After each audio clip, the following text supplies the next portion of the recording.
you. Thank you. Please take your seats.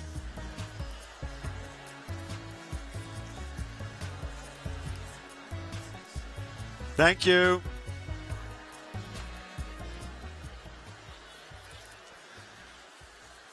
Thank you.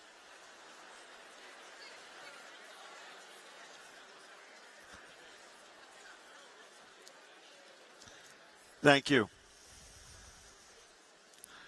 Thanks for being with us all day. Very excited about this last event. You can't... Oh, sorry. Sorry. Before I introduce Erik Larson, I just wanted to acknowledge on behalf of everyone involved with this conference, our dear beloved Tina McAdoo, indeed everybody in this community. Wanted to acknowledge the passing of Gordon Russell, who died last November. Gordon was one of the original founders of this conference. He was here from the very beginning. He made it possible, and whatever vision we've had and that has come to be fulfilled, he was with us every step of the way. He was a beautiful human being, and he is absent but not forgotten.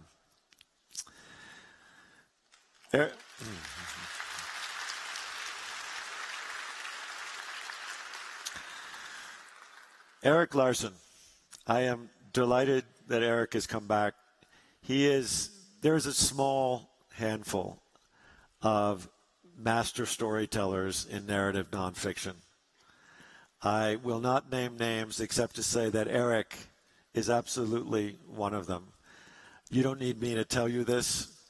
With Devil in the White City, about Chicago World's Fair, and a serial killer, and which was named one of the 125 most important books of the last 125 years by the New York Public Library, among many other honors, and spent 6 years on the bestseller list. Dead Wake, about the sinking of the Lusitania. Splendid in the Vial, about Churchill. Every book that he has taken on. The story itself is exciting to begin with, but only after you finish the book do you fully understand how completely he has inhabited that story with his combination of research, extraordinary eye for scenic detail, and really just a masterful orchestration of history and bringing it to life. And that is incredibly apparent in his new #1 bestseller, Demon of Unrest, which I assume many of you are reading now, which tells the story of the 5 months between the election of Abraham Lincoln and the start of the Civil War, and really captures the simmering tensions and tragedies of that time as the country was beginning to split apart. If that sounds familiar, I'm sure the intention was Erik's. So it is with great pleasure that I introduce Erik Larson to come and speak about the Demon of Unrest. Thanks so much.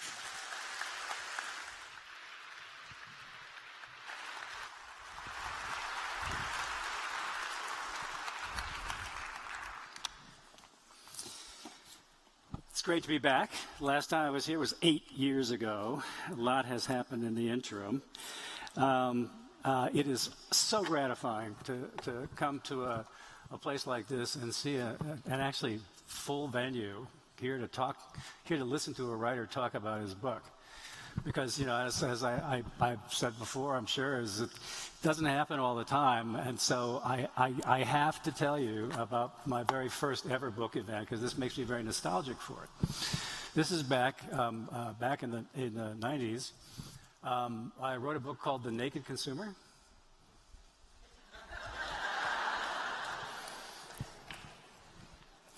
That's a book that nobody bought. Nobody read. One guy reviewed it and hated the book because he was a target of the book, which is about how companies spy on individuals, consumers. This is before the internet. But I did get invited to do one book event. I was living in Baltimore at the time, to do a book event in Lancaster, Pennsylvania. It's about 3 hours north. And I thought, okay, now it's happening. Straight line to the bestseller list. Go up to Lancaster on a Sunday afternoon, beautiful Sunday afternoon. I've since learned that Sunday afternoon book signings are death. Yes, especially on the first nice day after a hard winter. So I go to this bookstore, and many of the writers in the audience will have probably had this similar experience. You go to the bookstore, you are put at the back of the bookstore at a table. A bunch of your books are on this table, and the delusive belief that people will flock to you and buy that book, and everybody will be happy. Mercifully, somebody at this bookstore made a plate of chocolate chip cookies and put it on the table. I was booked in for 3 hours. For the first hour and a half, literally, nobody came to talk to me. Nobody. And here's the thing. They came into the alcove where my table was, and they looked at the books around me. And then, they had their kids with them, pulling them away from me as if I was some class 3 sex offender paroled to the bookstore. However, at the hour and a half point, I looked up, and I saw this woman coming towards me with this huge smile on her face. And I thought, now it's happening. I'm getting my pen out. And she comes up to the table, and she says, "How much are the cookies?" Absolutely true story. The writing life, don't let anybody tell you otherwise. It's a humiliation. So now let's get to it. First, though, I have to warn you. I made a New Year's resolution back in January to never talk politics with anyone over the age of 5. I'm a little more than surprised, actually, to be standing before you now to talk about this new book, The Demon of Unrest. As John said, nominally, it's about the 5 months between Lincoln's election and the start of the Civil War in April of 1861. But really, it's about the forces that coalesced in that period to bring Americans on both sides of the Mason-Dixon line to the point where they could imagine the wholesale slaughter of each other. Because you have to be able to imagine it before you can do it. But here's the thing. You can Google this, by the way. I am on record as having said numerous times in public venues that I would never, ever write about the Civil War. And especially would never write about Abraham Lincoln. And here I am with a book about the Civil War, Abraham Lincoln as a primary protagonist. But as my late mother always said, never say never. So what happened? The answer is the pandemic happened. And by the way, one silver lining I feel of the pandemic, if there can be such a thing, is that it provides a convenient excuse for many things. Didn't send the party invite to your neighbor? Pandemic. Forgot your anniversary? Pandemic. Didn't pay your taxes? Pandemic, But in fact, the pandemic did play a role. I was halfway through my tour for my book, The Splendid and the Vile, about Winston Churchill and the Blitz, when the world shut down. I flew home on my wife's birthday, and we retreated to our pandemic fortress out on eastern Long Island.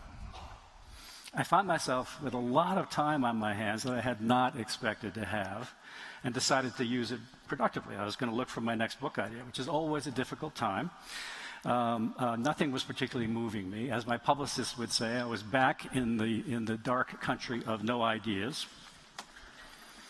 Now, you may recall, back in that early pandemic period, as there is unfortunately now, there was a good deal of political discord in America, with various fringe people talking about contemporary Civil War and contemporary secession. That includes the entire state of Texas, by the way, which was yet again muttering about secession, to which I say, enjoy. Actually, I have a daughter living in Austin, Texas, so that's okay. For whatever reason, I started thinking about how did the Civil War start? I mean, how really? I mean, I knew the high school timeline. I'd read some Bruce Catton, famous writer of Civil War works. I'd read The Killer Angels by Michael Sherr. I'm sure many of you have. I'd seen Ken Burns' brilliant and incredibly moving Civil War documentary. But otherwise, I really didn't know that much, at least nothing much on a granular level. Now, ordinarily, when a subject starts to pique my interest, as potential candidate for a book. I will parachute into a physical archive without any advanced planning, no advanced contact with the curators and so forth, just to see what is available. Now, in the case of the pandemic, the major archives that I needed were obviously closed. And even if they had been open, I definitely was not going to fly there or take a train there. So I started looking around online, investigating this question of how did the Civil War start? Online research is not my favorite thing. I find it stultifying, but one does what one must. Happily, I came across a collection of documents called The War of the Rebellion, a compilation of the official records of the Union and Confederate armies. I started reading and found it utterly compelling, enough so that I ordered a bound edition of course, Volume 1, the start of the Civil War. This collection of documents, by the way, goes to 128 volumes. The book arrived at my pandemic fortress. I disinfected it, literally, as you recall. As you recall, we did. I used Clorox. Other people used Lysol. It was very effective. It proved to be an amazing trove. Hundreds of documents, scrupulously curated in chronological order. Letter, response, telegram, response, report, telegram, response, and so forth.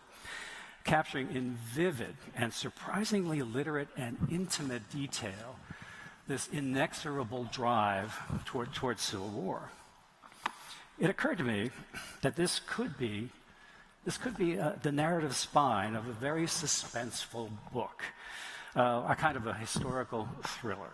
But I was still uncertain because so much had been written about the Civil War.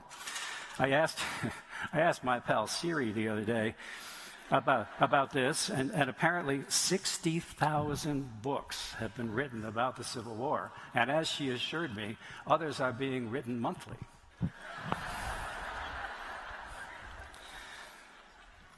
Another reason I was sort of reluctant to deal with the Civil War is, there are so many Civil War buffs.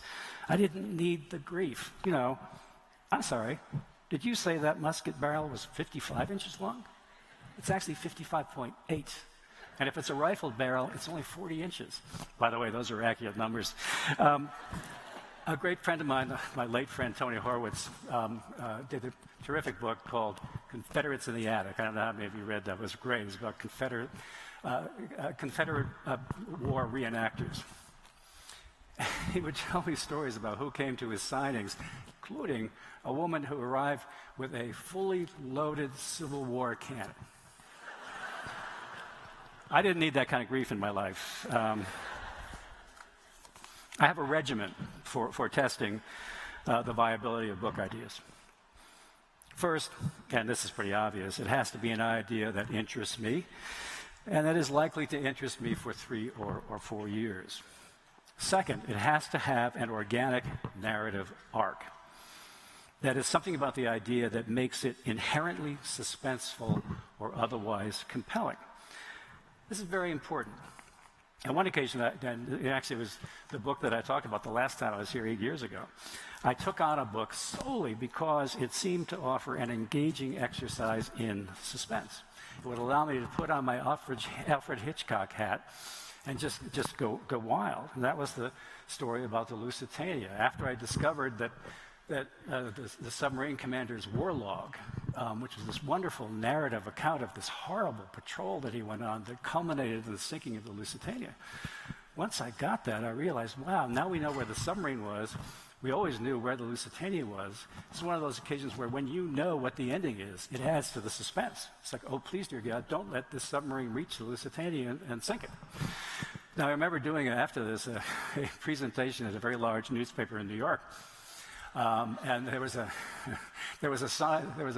big display behind me of the book, and somebody had gotten the title wrong and called it Dead Awake, which interestingly is the title of my next book.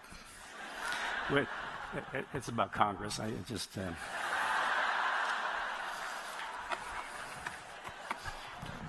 looking for the guy with the political hook here. Thirdly, there has to be a rich reservoir of fine-grained archival resources, letters, telegrams, diaries, and so forth. Because to do this kind of history, you have to have the material. You cannot make it up. Though I have been accused of that on national television by my daughter, Lauren, when she was 9. I took her down, I was living in Seattle at the time, I took her down to Texas, to Austin, Texas, for the big Texas Book Fair, which is a wonderful event thrown by Barbara Bush and so forth. She read the book on the plane. She's very precocious. She pronounced it good, but boring in places. We go down to Austin, Texas. We walk into the State House, which is where my talk was going to be. Texans love their history. This place was packed. There was Secret Service, there was state police, there was C-SPAN was there.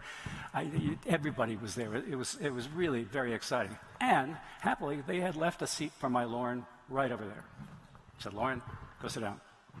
Don't do a thing. We're going to go back to the hotel, swim in the pool. All will be fine. Comes to the question and answer period. So hysterical, so fun. The Texans are going wild. They're talking about something I didn't even understand until somebody explained it to me. This guy kept saying, "What about Earl? Who's Earl?" No, they meant oil. So at some point, I see this little hand go up over here. I was inclined to ignore that hand. C-SPAN cameraman was not. Camera swivels over. Guy with the fuzzy microphone goes over, holds the boom mic over my daughter. Yes, Lauren. She stands and so sweetly says, "Dad, how much of this did you make up?"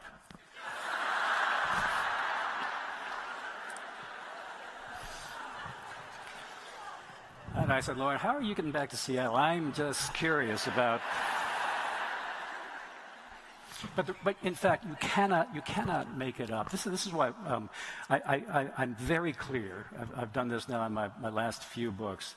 In my introductory note, to alert readers to the fact that anything in my books that is between quotation marks is from an actual living historical document, a letter, a diary, a memoir, in some lucky cases an interview or a court transcript. Because it's very important. You have to have the material. My fourth criterion is that I have to be able to say something new, or at least tell it in a new way. I felt confident that even though 60,000 books have been written about the Civil War, I could tell it in a fresh way. That may also have been the pandemic talking, honestly, but... So once I have an idea, though, by the way, I play it very close to the vest. Nobody knew that I was working on it. It's not because I'm afraid that anybody's going to steal it. It's because I'm fragile, and also I'm a terrible oral pitch artist. I die in Hollywood. I can't describe books that I'm working on to people. You know, my fear would be that if I told you what my next project is, and I know what it's going to be, if I told you what my next project is, my fear would be that you'd just give me this blank look. Or worse, you'd go, okay. Do you know what I mean? Okay. The one time I broke this rule was at a family reunion on Eastern Long Island. Whole family was there. Yeah, we'd all have a few beers. My older sister started to badger me about what book I was working on. It was the book that became Thunderstruck. And, you know, ordinarily I would not say a thing, but I just thought, here we are, we're all family, this is great. So I told her what the book was about, and she says, "Oh, I wouldn't read that." And that phrase kept rotating through my brain for 4 years like a .22 caliber bullet from The Sopranos. You know what I mean? But my Civil War idea seemed to meet all my criteria, but I was still uncommitted. And in fact, I believe actually that that's my superpower, the second guessing myself. As Jimmy Buffett once put it in one of his songs, indecision may or may not be my problem.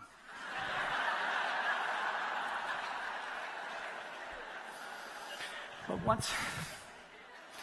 once an idea of mine emerges from that ordeal of doubt, it usually has a certain sense that maybe that this is viable.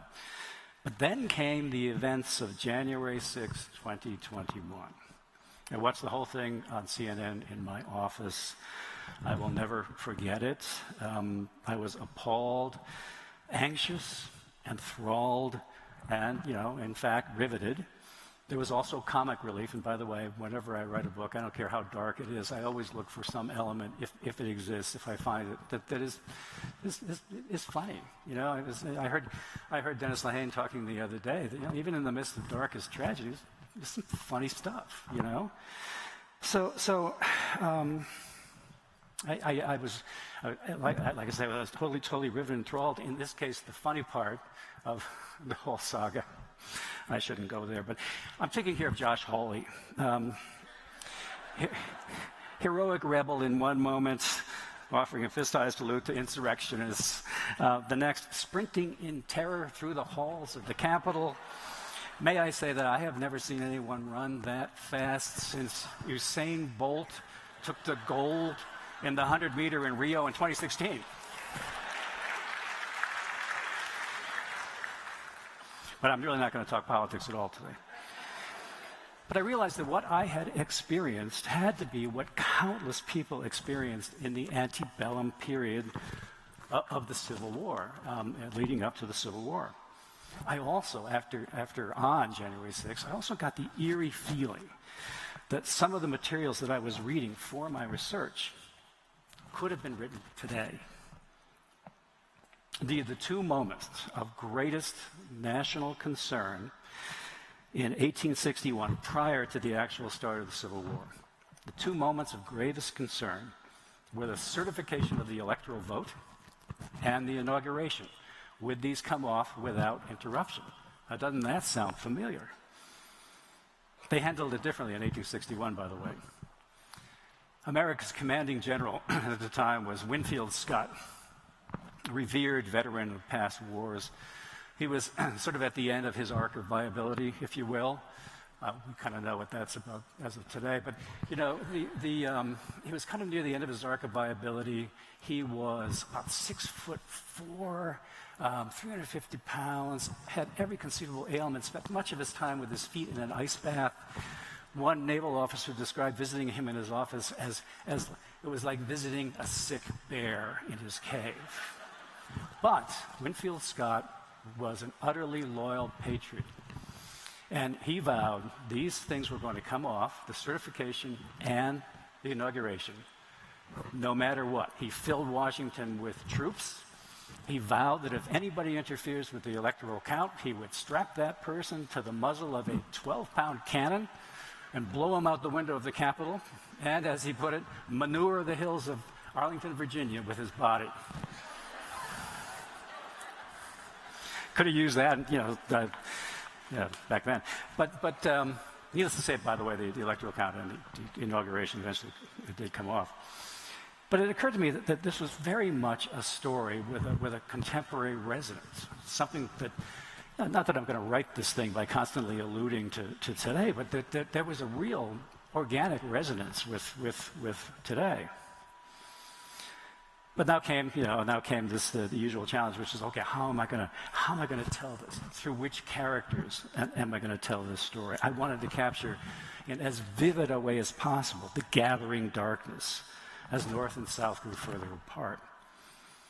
I'm going to read you one of my favorite moments in terms of and I promise I'm not going to read a ton of stuff. I would personally rather have a vasectomy without anesthetic than listen to another writer read her own work. Having said that, I have to read this to you.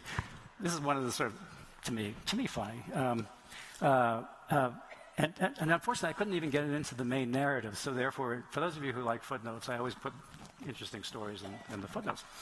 But I couldn't not use this thing. So this is about the gathering conflict. During one late night session, a brawl broke out between Democrats and Republicans in Congress after a Republican, and by the way, footnote for those who don't know, the Republican Party in this era was the anti-slavery party. The Democrats were the pro-slavery party. A Republican dared to venture across the aisle to talk with Northern Democrats, a move that prompted the ever-fiery Lawrence Kite of South Carolina to shout, Go back to your side of the house, you black Republican puppy. The puppy took offense and called Kite a Negro driver. Fists flew.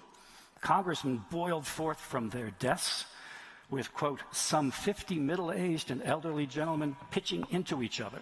As one newspaper reported, apparently they did little damage, quote, from want of wind and muscle.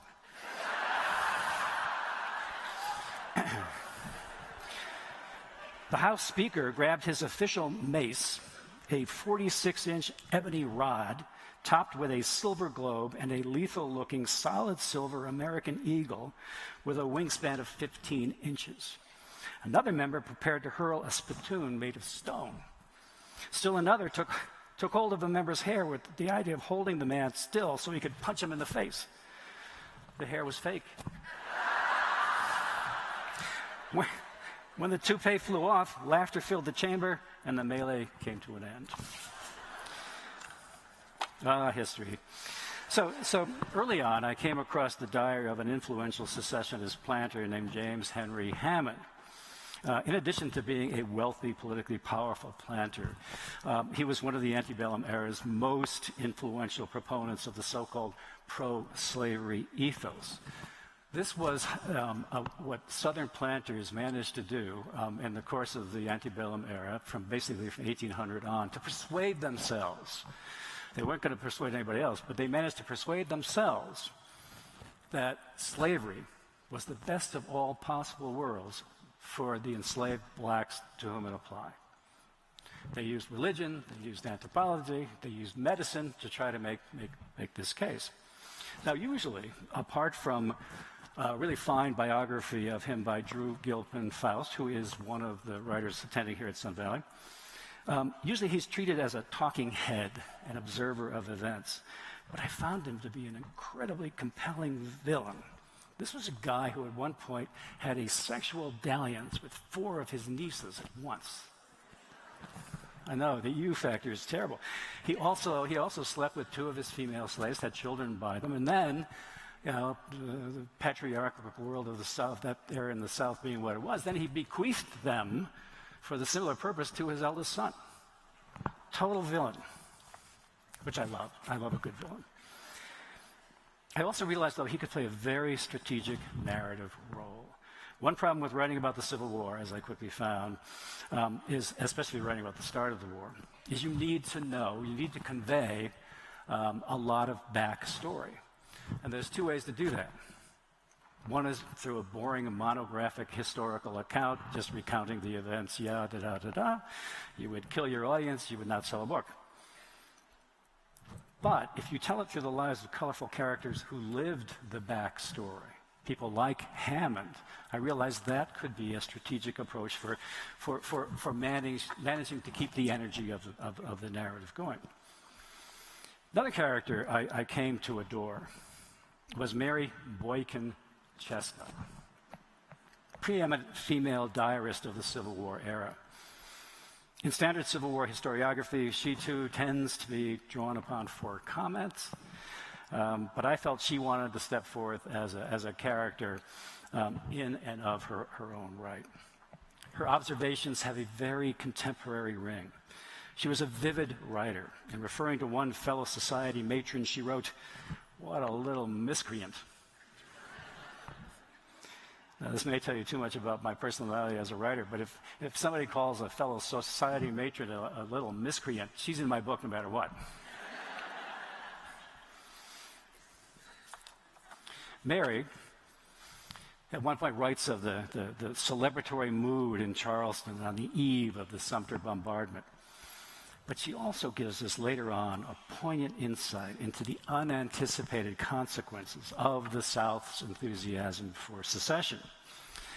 No one imagined the war that resulted. One often reported saying was that any conflict that resulted from the secession movement would yield only enough blood to fill a lady's thimble. But here we have Mary, if you don't mind indulging me again, I'm going to read to you. Here we have Mary. Mary happened to be, this is late in 1864. Things are not going well for the South by this point. Mary happened to be present as Marina and Jefferson Davis. Jefferson Davis was the president of the Confederacy. As Marina and Jefferson Davis mourned the loss of another son, Joseph, Little Joe, who on April 30, 1864, fell from the roof of the portico of the Executive Mansion in Richmond while Verena was bringing Davis dinner at his office. Joe died soon afterward. Mary Chestnut and her husband James, went to the house, entered the drawing room, and heard Davis pacing back and forth in the room above. That night, Mary wrote, with no sound but the heavy tramp of his foot overhead, the curtains flapping in the wind, the gas flaring, I was numb, stupid, half dead with grief and terror. Upon returning to South Carolina, Mary and James found that their plantation, Mulberry, had been ransacked by Union forces. They had no money, not enough even to pay for a brief crossing on a river ferry on their journey home. Soldiers had burned their cotton. The Chestnuts faced deep debts that they had no money to pay. Mary's experience of the war had been sad beyond measure. Now and then she would muse upon what had occurred in a letter from Mulberry that she told a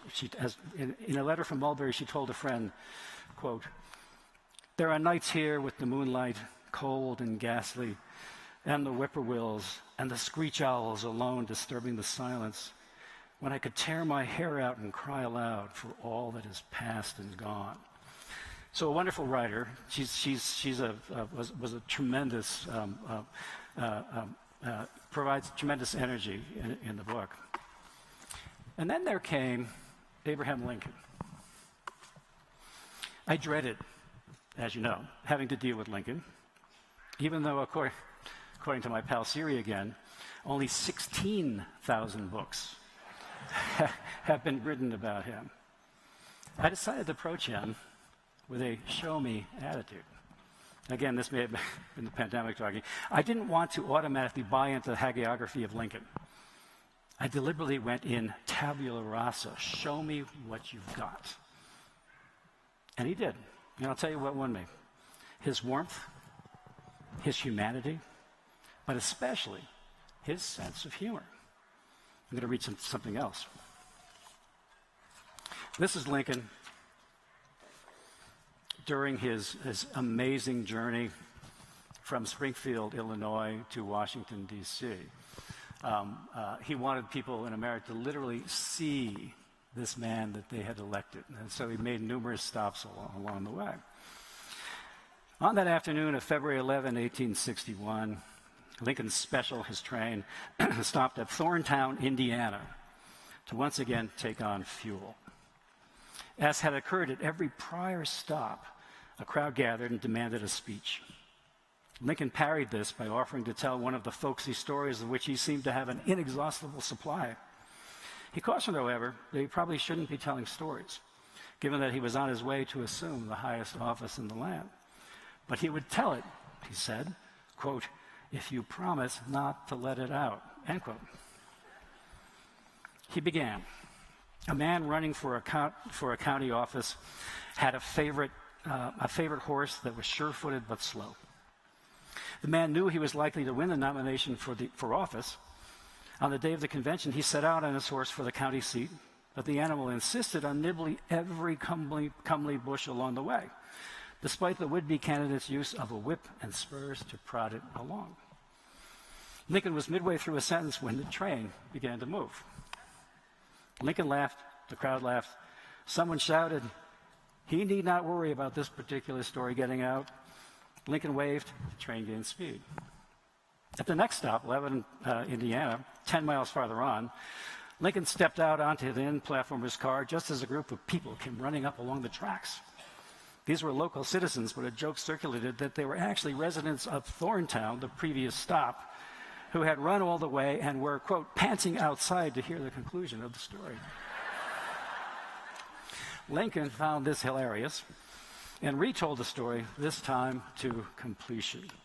How the horse moved so slowly that the candidate arrived at the county seat after the convention had ended. If he gave a speech at every stop, Lincoln said, the same would happen to him. He would not reach Washington until the inauguration was over. Again, he laughed. He always did. He always did like his own jokes. And again, his audience laughed too.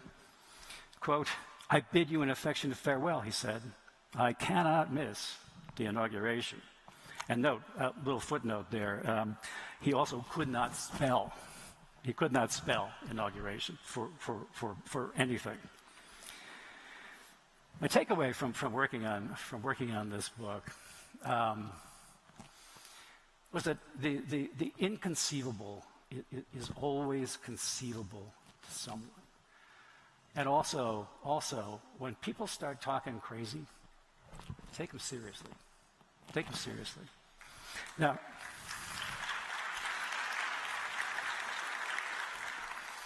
I have pretty much done blathering, and I want to take questions, and you can ask me absolutely anything you want to ask me. Anything. Almost anything. But first, I have a warning for you about the signing coming up, and we'll do questions then. If people want to join me on the signing, Ted, I would love that. We can meet and chat. But I've learned from experience that it is always the last person in line at a signing that you have to worry about. I was on my tour for the paperback of The Devil in the White City. The last stop, it was in Cincinnati. It was late. I was exhausted. Long line on the signing line. Long line of people stretching into wherever.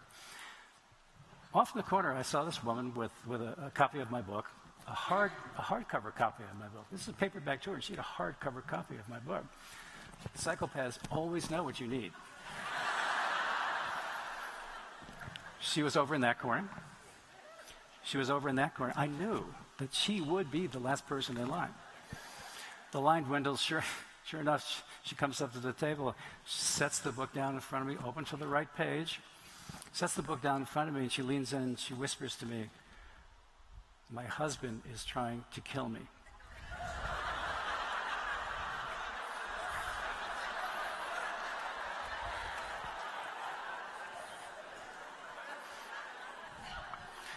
It was late.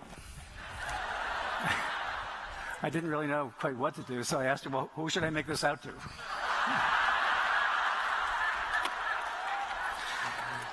Anyway, I will take questions. Anyone who want to ask questions?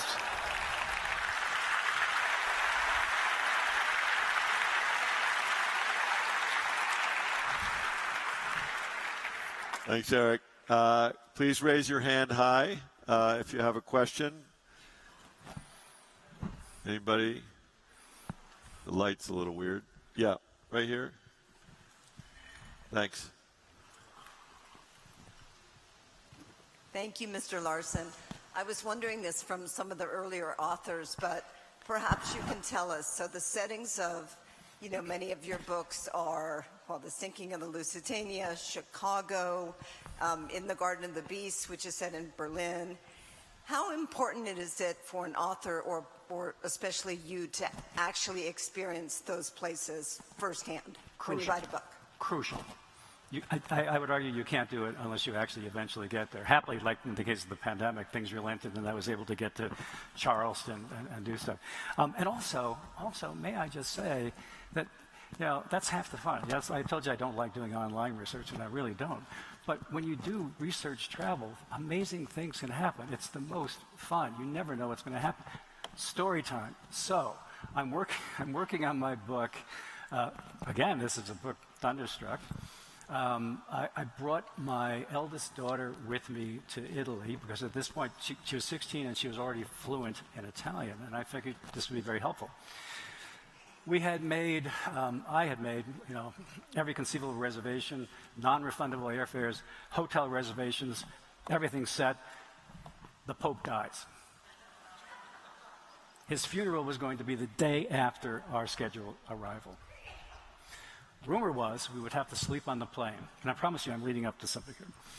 Rumor was we'd have to sleep on the plane, that all hotel reservations would be canceled. Oh boy, my book is crashing and burning already. We arrive in Rome, and it's a very festive atmosphere. The customs guys are literally singing and just wave us through.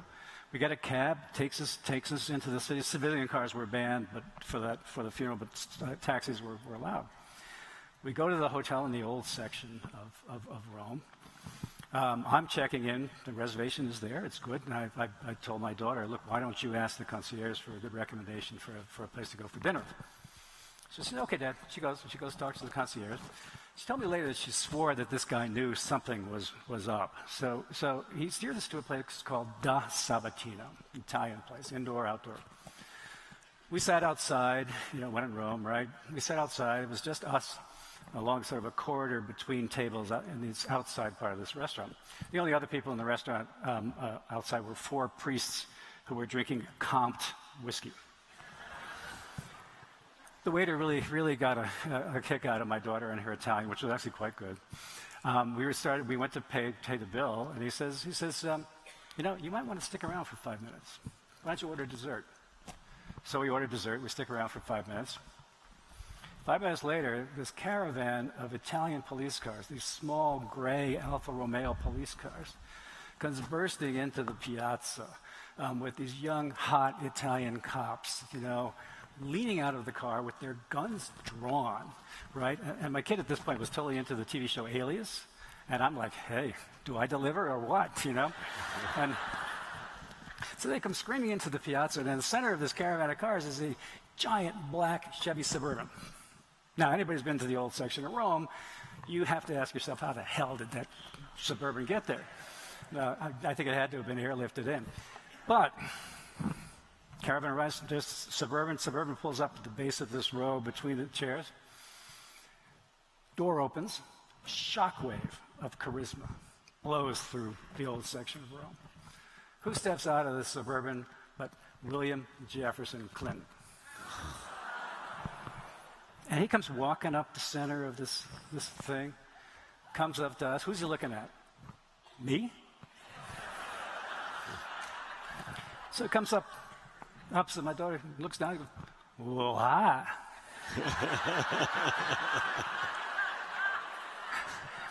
She looks up at him and goes, "Hi." Now, the Secret Service guys are covering their guns because they know I'm going to kill them. So, anyway, it's a long answer. I apologize. I digress. Rabbit holes are my life. There's a question all the way at the top there, the back.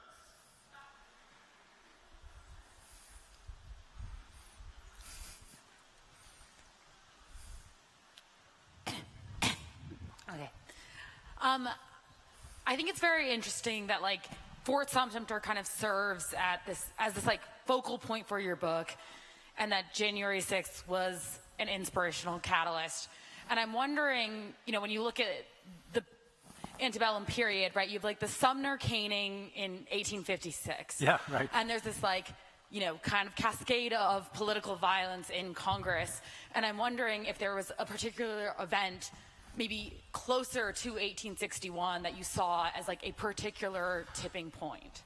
Yeah, some of again, this cuts back to the backstory. I mean, things that, for example, things that we maybe have kind of lost sight of is the fact that, for example, when Uncle Tom's Cabin came out, this was a shocker. This was a tectonic blow to the South. And all these other these counter novels appear, which I talk about in the book, that were really quite hysterical, actually blaming enslavement on financiers in the North. But Uncle Tom's Cabin was one, and above all, the Harper's Ferry raid by John Brown was formative for one of the characters, another villain in my book named Evan Ruffin. So there were all these little pivotal moments leading up to the big show, of course, being the bombardment of Fort Sumter. The trick is, how do you tell all these stories? You mentioned the caning of Charles Sumner. Fabulous story. I was tempted to put in 25 pages on that. Now it's reduced to basically a sentence. But what a story. I don't know if any of you know about that story, but it was just amazing. So those were some of the pivotal moments. Other questions? Yep, there's a woman all the way, again, in the back.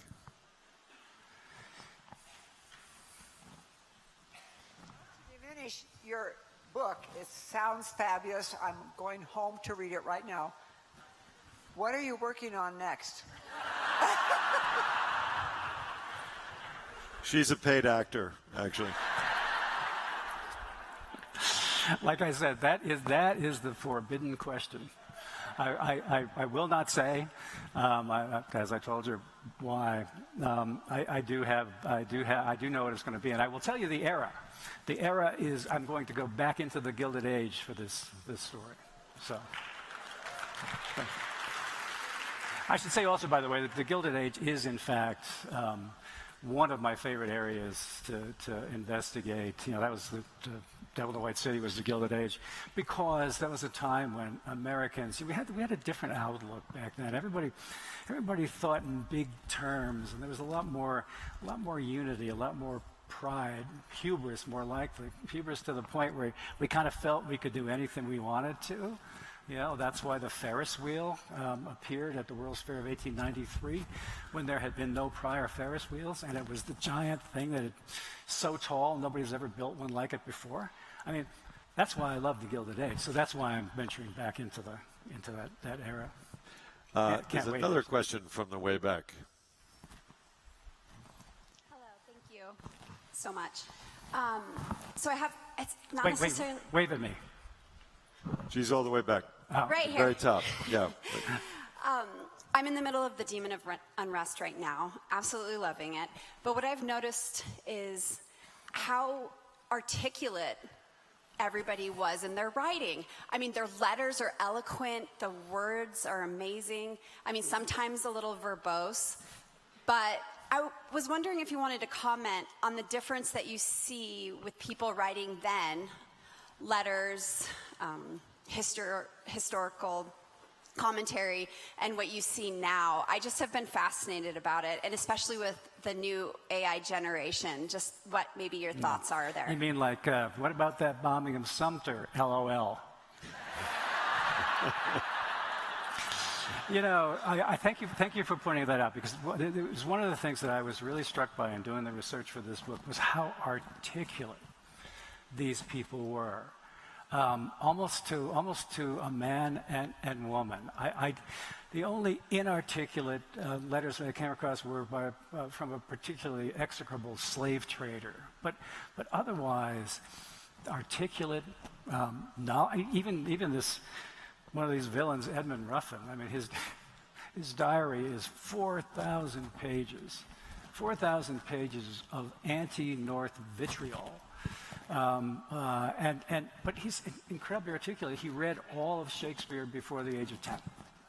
There was this ambient level of intellectual achievement that was fascinating. Now, having said that, if only the handwriting had been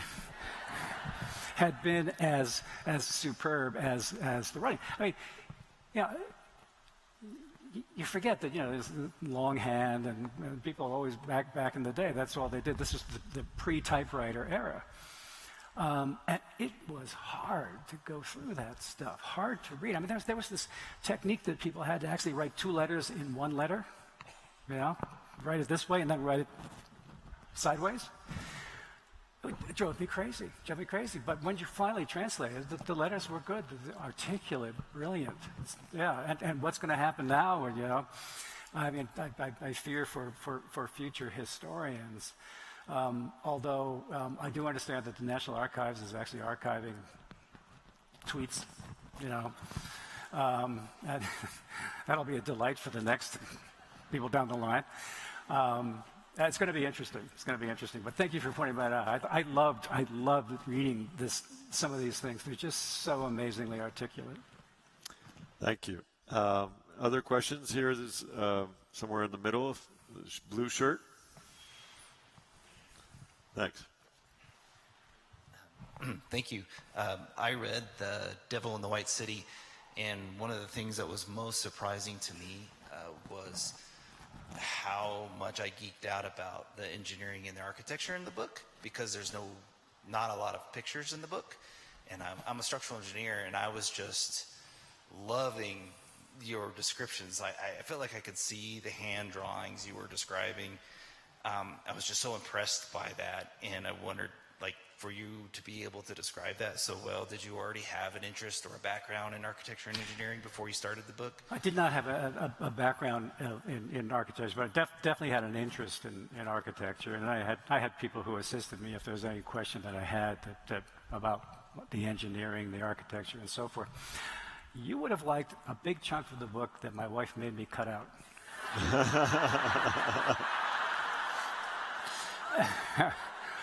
I bet you say that to everybody. There's a structure, if you know Chicago, there's a structure called the Auditorium Building, right? Do you know how that thing was built? God, if I could find that cutout part, I would send it to you.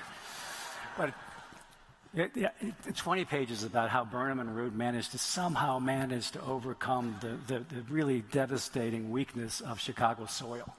He would love it. He would love it. I should point out, by the way, that the reason my wife cut this, and she was absolutely right to cut this, we have our system. I don't know if I've mentioned this here before. We have our system where I give her the final manuscript, not before. It started out as a confrontational thing, but it's become much more civil. And we have complicated rules. One is that I give it to her, and I cannot say a thing. And she cannot read it when I'm around. She can read it if she goes off on a medical conference or if I'm away on a research trip, because I'm very thin-skinned, as I mentioned before, and my soul cannot afford to see my wife reading this on the couch and falling asleep as this thing splays across the living room. So fine, she does that. And then she has to give it back to me deadpan. She can't say a thing. She can't say, this is the best thing you've ever written, because I know she's lying. She can't say this sucks, because I would hope she's lying. She gives it to me, deadpan, and then comes the good part. She's got these symbols in the margins that are very, very important. Now, unfortunately, the auditorium got a gigantic down arrow. So that, I know by experience, gone. But she has up arrows, which indicate good things. Crying faces, that's good, because you want to know that something is moving, because, and here's the thing, when you've been working on a book for 4 years, you may have realized that scene was moving 4 years ago. But by the time you're done editing and writing and so forth, you've lost all perspective. So it helps to have somebody to have a smiley face and so forth. The really big problem, though, is all too often these long receding series of Z's. If you...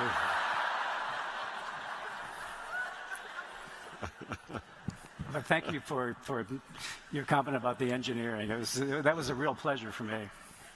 There's a gentleman here with a cap on in the middle also. Thank you.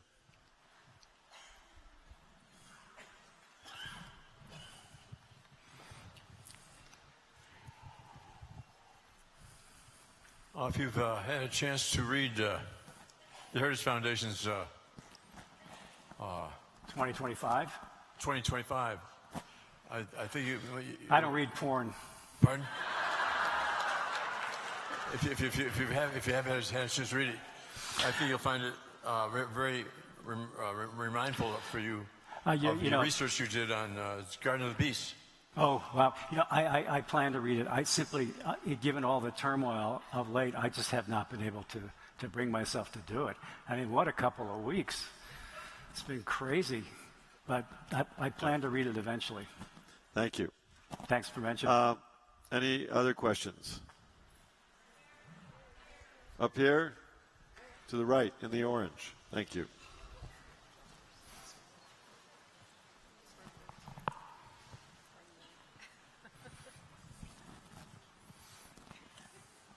My takeaway from your book was that the Northerners didn't understand the passion, the feeling, the principles, if you will, at work in the South. And that was a fatal misunderstanding. And I felt like you were talking to me about current times, that I don't understand what's going on with MAGA people. Yeah. Well, first of all, there's no deliberate mention anywhere of the book to MAGA or whatever. I won't say that that was the seminal element. It was one of the, I mentioned, forces that coalesced in this crisis, and one of them was that there was significant degree of misperception of the things that mattered to the South. Lincoln himself, had little appreciation, I feel, until later, of course, of how existential Southern planters saw this whole the slavery crisis. I don't think he got that the Southerners, even the rumor, which there was a rumor that the South sort of talked about echo chambers, they came to believe that Lincoln had one goal, and that was to abolish slavery. It was not his intention. In fact, he went to great lengths to explain that once he became president, he would respect slavery in those states where it already existed. And he even went so far as to say he would honor the Fugitive Slave Act of 1850, which was reviled by Northern anti-slavery people. Southerners would not listen, and he complained about that in a letter that I quote in the book. So misperception, that misunderstanding or failure to understand the intensity of what was happening was an element of the story, but by no means the only element. Thanks. We've got time for one last question. Right here, Feruza. Thanks. Hi, just wondering, when you are working on a book, do you read recreationally? Wait, who's this? Sorry, she's over here on the second row. Okay. Yeah, sorry. Hi. Hi. I'm just wondering, when you are working on a book, do you read recreationally at all? Yes, And I what do. kind of books? I do.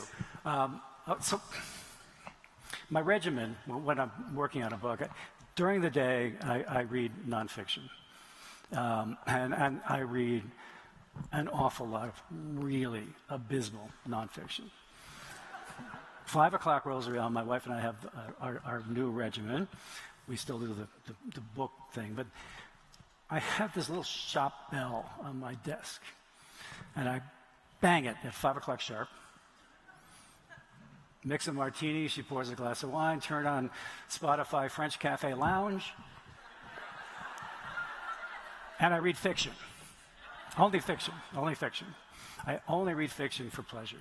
And you know, I mean, I just finished reading a series of books. How many of you guys have read the Thursday Murder Club stories?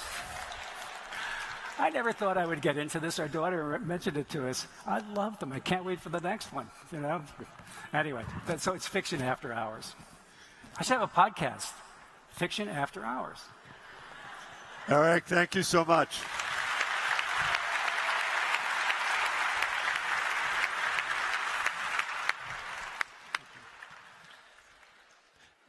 Erik will be signing books up at the